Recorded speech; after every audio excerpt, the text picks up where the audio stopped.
శ్రీమాత్రే నమ. ఐం సరస్వత్యై నమ. దుందుర్గాయ నమ. యా దేవీ సర్వభూతేషు మాతృరూపేణ సంస్థిత నమస్తస్యై నమస్తస్యై నమస్తస్యై నమో నమః. దత్తాత్రేయాయ నమ. క్లీం క్లీం మహాకాళికాయ నమ. శ్రీరామ జయ రామ జయ జయ రామ రామాయ నమః. క్లీం కృష్ణాయ గోవిందాయ గోపీజనవల్లభాయ శ్రీకృష్ణ పరబ్రహ్మణే పరంజ్యోతిషే నమ. శ్రీమాత్రే నమ. యూట్యూబ్ ప్రేక్షకులకు అందరికీ కూడా నమస్కారం అండి. నేను పాలపర్తి గురునాథ్ శర్మ, జ్యోతిష్యం వాస్తు సిద్ధాంతిని. మీకంతా కూడా గోచారీత్యా గ్రహాల యొక్క స్థితిగతి, వాటి ప్రభావం అంతా కూడా మేషాది ద్వాదశ రాశుల వాళ్ళకి ఎటువంటి ప్రభావం చూపిస్తుంది అంతా కూడా గ్రహాల యొక్క ప్రభావం వల్ల మేషాది ద్వాదశ రాశుల వాళ్ళకి ఎటువంటి శుభయోగాలు, ధనయోగాలు, అష్టైశ్వర్య యోగాలు సిద్ధిస్తాయనేది మాస ఫలితాల్లో భాగంగా చెప్పడం జరుగుతుంది. ఏప్రిల్ నెల మాస ఫలితాల్లో భాగంగా గోచారిత్య గ్రహస్థితి అంతా కూడా ఈ రకంగా ఉంది. ప్రధానంగా చూసుకుంటే శని భగవానుడు అంతా కూడా మీనరాశిలో సంచారం చేస్తున్నారు. ప్రధానంగా చూసుకుంటే బుధుడు అంగారకుడు కలిగితో పాటు త్రిగ్రహ కూటమి అంతా కూడా మీనరాశిలో అంతా కూడా సంచారం చేస్తుంది. ప్రధానంగా చూసుకుంటే మీనరాశిలో శని భగవానుడు అంగారకుడు కలియిక అనేది స్వల్పంగా మిశ్రమైన ఫలితాలు ఇస్తూ ఉంటుంది. ప్రధానంగా ఇక్కడ కుంభరాశిలో అంతా కూడా రాహు చంద్రుడి యొక్క కలియిక జరుగుతుంది. సింహరాశిలో అంతా కూడా చూసుకుంటే కేతు యొక్క సంచారం అంతా కూడా జరుగుతుంది. ప్రధానంగా రవి భగవానుడు అంతా కూడా ఏప్రిల్ నెల 14-15 తారీఖులో అంతా కూడా చూసుకుంటే మేషరాశిలో ఉచ్చ స్థానాన్ని పొందుతున్నారు. ప్రధానంగా ఇక్కడ చూసుకుంటే రవి భగవానుడు అంతా కూడా ప్రభుత్వ రంగానికంతా కూడా కారణమవుతుంటారు. ఎవరైతే కనుక గవర్నమెంట్ కాంట్రాక్ట్స్ కోసం ప్రయత్నం చేస్తున్నారో వాళ్ళకంతా కూడా కార్యసిద్ధి కలగడానికి ఆస్కారం ఉంటుంది. మరియు ఇక్కడ చూసుకుంటే ఇక్కడ శుక్ర భగవానుడు అంతా కూడా ఏప్రిల్ నెల 18వ తారీఖు తర్వాత ప్రధానంగా చూసుకుంటే స్థానచలనం జరుగుతుంది. అంటే రాశి మారుతున్నారు. ప్రధానంగా చూసుకుంటే మేషరాశి నుంచి ఈ యొక్క వృషభ రాశికంతా కూడా సొంతిల్లైన ఈ యొక్క స్వచ్ఛేత్రమైన వృషభ రాశికంతా కూడా సంచారం చేయడం వల్ల లక్ష్మీ కటాక్షం కలగడానికి ఆస్కారం ఉంటుంది. ప్రధానంగా చూసుకుంటే ఎవరైతే కనుక గోమాత సేవ చేస్తూ ఉంటారో తద్వారా మీకు అంతా కూడా రాజయోగ ప్రాప్తి రావడానికి ఆస్కారం ఉంటుంది. గోచారత్య బృహస్పతి సంచారం అంతా కూడా మిథున రాశిలో సంచారం జరుగుతుంది. గోచార చక్రంలో అంతా కూడా ఇక్కడ కాలసర్ప స్తంభంలో ఉందన్నమాట. కాలసర్ప దోషంలో ఉంది కాబట్టి మేషాది ద్వాదశ రాశుల వల్లంతా కూడా ఎటువంటి పరిహారం అంతా కూడా ఆచరిస్తే కనుక రాజయోగ ప్రాప్తి, ధనయోగ ప్రాప్తి, ఆకస్మికంగా ధనయోగం అంతా కూడా సిద్ధించడానికి ఏ గ్రహాలంతా కూడా కారకత్వం అవుతుంది అంతా కూడా విశ్లేషణ చెప్పడం జరుగుతుంది. పరిష్కారం అంతా కూడా చెప్తాం. తద్వారా వీడియో అంతా కూడా చూడండి, లైక్ చేయండి, సబ్స్క్రైబ్ చేయండి. తద్వారా మీకు అంతా కూడా జగన్మాత అనుగ్రహం వల్ల అష్టైశ్వర్య ప్రాప్తి కలుగుతుంది.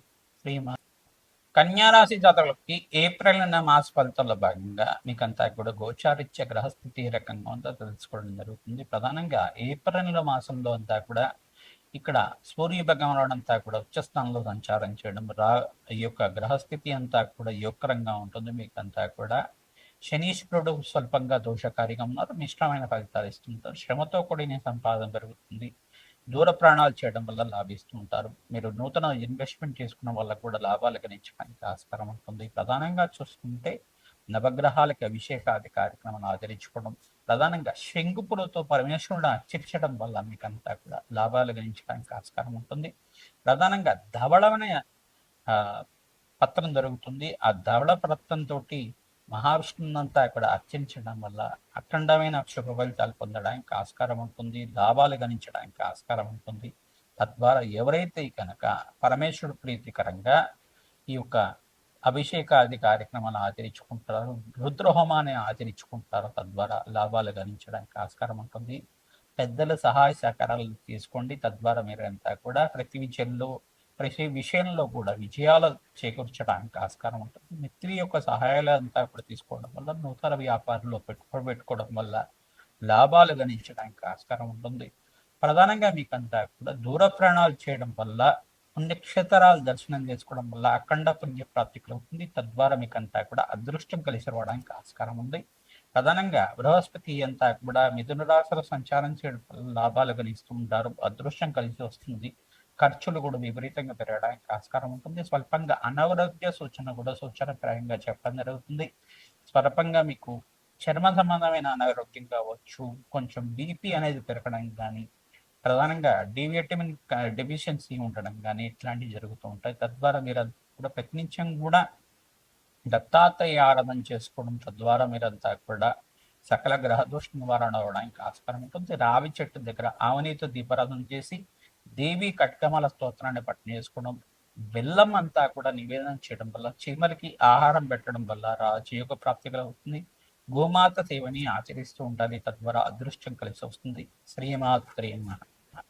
మేషాది ద్వాదశ రాశుల వాళ్ళకి ఏప్రిల్ నెల మాస ఫలితాల్లో భాగంగా గోచారిత్య గ్రహస్థితి అంతా కూడా రాహుకేతు స్తంభంలో ఉంది, కాలసర్ప దోషంలో ఉంది. కావున మీరంతా కూడా చూసుకుంటే ఇక్కడ ప్రధానంగా ఎక్కువ గ్రహాలన్నీ కూడా రాహుకేతు మధ్యలోనే ఉన్నాయి. కావున ప్రధానంగా సుబ్రహ్మణ్య స్వామి వారి ఆరాధన చేసుకోవడం, దుర్గాదేవి ఆరాధన చేసుకోవడం, దుర్గామాత దేవాలయంలో కానీ మహాకాళి దేవాలయంలో కానీ కూష్మాండ దీపాన్ని వెలిగించడం, పసుపుతో అభిషేకాది కార్యక్రమాలు ఆచరించుకోవడం వల్ల సకల శుభకార్యాలు నెరవేరడానికి, వివాహాది శుభకార్యాలు జరగడానికి ఆస్కారం ఉంటుంది. మంచి సంబంధం దొరకడం కానీ, పసుపుతో అభిషేకం చేయించడం వల్ల కార్యసిద్ధి కలగడం, మంగళకరమైన జీవితం జీవించడానికి కానీ, అనుకున్న పనులు అనుకునే సమయంలో జరగడానికి ఆస్కారం ఉంటుంది. అప్పుల బాధల నుంచి బయటపడడానికి ఆస్కారం ఉంటుంది.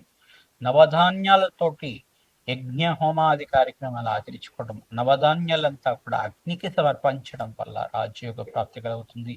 రావి చెట్టు వేప చెట్టు ఉన్న ప్రాంతం దగ్గర ఉప్పు దీపాన్ని పెట్టడం వల్ల అఖండ దీపంలో అంతా కూడా మట్టి ప్రపంచంలో ఈ యొక్క నువ్వుల నూనె కానీ ఆవ నూనె కానీ వేసి ఈ యొక్క అఖండ దీపారాధన చేయడం, దేవి ఖడ్గమాల స్తోత్రాన్ని పట్టణం చేసుకోవడం వల్ల కార్యసిద్ధి కలుగుతుంది, రాజయోగ ప్రాప్తి కలుగుతుంది. ప్రధానంగా బ్రాహ్మణోత్తంకంతా కూడా మేషాది ద్వాదశ రాశుల వాళ్ళు మీరంతా కూడా వస్త్రదానం చేయడం వల్ల మీకు కీర్తి ప్రతిష్టలు పెరుగుతాయి, సంఘంలో గౌరవం పెరుగుతుంది. ప్రధానంగా చూసుకుంటే మామిడి పళ్ళు ఎవరైతే దానం చేస్తున్నారో, ప్రధానంగా ఏప్రిల్ మాసంలో మామిడి పళ్ళని ఎవరైతే దానం చేస్తున్నారో బ్రాహ్మణకంతా కూడా పితృదోష నివారణ అవుతుంది. తద్వారా మీకంతా కూడా రాజ్యయోగ ప్రాప్తి కలుగుతుంది, ఐశ్వర్యోగం సిద్ధిస్తుంది. బ్రాహ్మణత్వం కంతా కూడా కూష్మాండ దానం చేయడం వల్ల నరఘోష, నరపీడ, నరశాప నుంచి బయటపడడానికి ఆస్కారం ఉంటుంది. మీకంతా కూడా అదృష్టం కలిసి రావడానికి ఆస్కారం ఉంటుంది. ప్రధానంగా అప్పుల బాధలు, రుణబాధల నుంచి బయటపడడానికి ఆస్కారం ఉంటుంది. ప్రధానంగా ఇక్కడ అంగారకుడు శనీశ్వరుడు కలియిక జరుగుతుంది. కావున స్వల్పంగా మనస్పర్ధలు జరగడం కానీ, మాట పట్టింపు జరగడం కానీ, కోప ఆవేశాలు జరగడం కానీ ఆస్కారం ఉంటుంది. కావున మనశ్శాంతంగా వీరంతా కూడా మౌనాన్ని పాటించడం వల్ల కార్యసిద్ధి కలుగుతుంది. సకాలంలో పని అంతా కూడా నెరవేరడానికి ఆస్కారం ఉంటుంది. దూర ప్రాణాలు చేయడం వల్ల లాభిస్తూ ఉంటారు. తద్వారా పుణ్యక్షేత్ర దర్శనాలంతా కూడా మేషాది ద్వాదశ రాశుల వాళ్ళు ఈ ఏప్రిల్లో అంతా కూడా పుణ్యక్షేత్ర దర్శనాలు చేసుకోవడం వల్ల, సీతారామ కళ్యాణం అంతా కూడా ఆచరించడం వల్ల మంచి శుభకార్యాలు నెరవేరడానికి, అదృష్ట యోగం వల్ల లక్ష్మీ కటాక్షం సిద్ధించడానికి ఆస్కారం ఉంటుంది. శ్రీమాత్రి